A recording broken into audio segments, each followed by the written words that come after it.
Assalamualaikum warahmatullahi wabarakatuh. Bertemu kembali dengan saya Muhammad Ikhvan.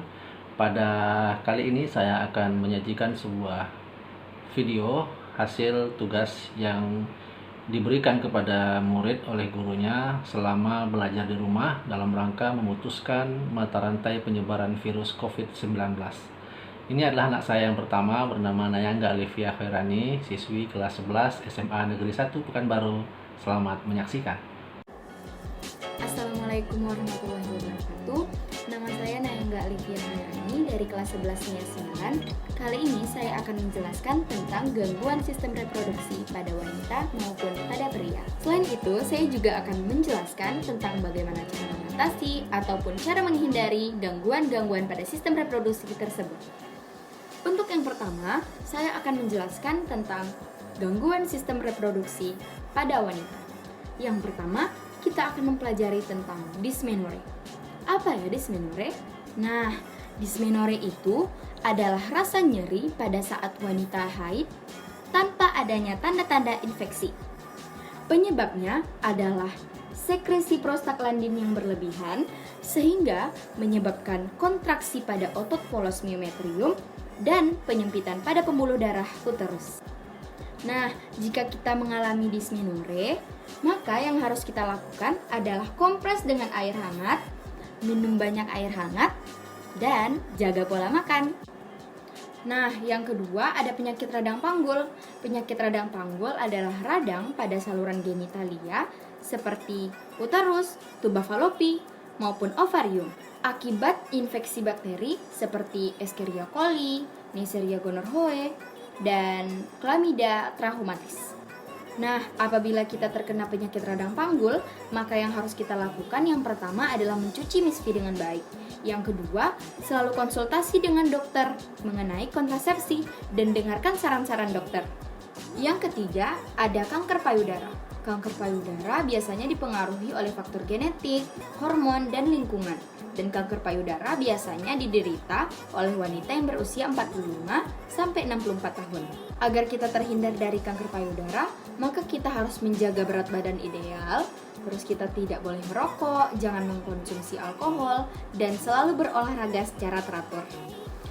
Yang selanjutnya ada amenorrhea primer dan amenorrhea sekunder. Amenorrhea primer adalah tidak terjadinya menstruasi hingga wanita berusia 17 tahun. Sedangkan amenorrhea sekunder yaitu tidak terjadinya menstruasi kepada wanita selama 3-6 bulan kepada wanita yang sudah menstruasi sebelumnya. Apabila amenorrhea primer dan amenorrhea sekunder terjadi kepada kita, maka yang harus kita lakukan yang pertama melakukan terapi hormon, terapi sulih hormon estrogen, perubahan gaya hidup, dan konsumsi obat-obatan. Yang kelima ada kanker serviks. Kanker serviks yaitu terjadinya pertumbuhan sel abnormal pada lapisan epitel mulut rahim. Cara mencegah terjadinya kanker serviks, yang pertama melakukan vaksinasi HPV, yang kedua mengurangi kebiasaan merokok, dan yang terakhir melakukan screening mulut rahim secara rutin. Gangguan yang keenam ada endometriosis. Endometriosis yaitu berupa terdapatnya jaringan endometrium di luar uterus seperti di tuba falopi dan di ovarium. Merasakan gejala-gejala endometriosis, maka kita harus konsultasi ke dokter ataupun melakukan terapi hormon. Namun apabila kita sudah mengalami endometriosis stadium 4, maka kita harus melakukan operasi untuk mengangkat endometriosis tersebut. Baiklah, untuk yang kedua, saya akan lanjut menjelaskan tentang gangguan sistem reproduksi pada pria. Untuk yang pertama ada ginekomastia. Ginekomastia yaitu pembesaran payudara laki-laki akibat produksi estrogen yang berlebihan. Bagaimana sih cara terhindar dari ginekomastia? Yang pertama, jangan mengkonsumsi stimulan. Yang kedua, tidak menggunakan alkohol. Yang ketiga, tidak menggunakan obat-obatan yang mengandung hormon estrogen. Nah, yang kedua ada kanker penis. Kanker penis biasanya terjadi pada laki-laki yang tidak dihitan.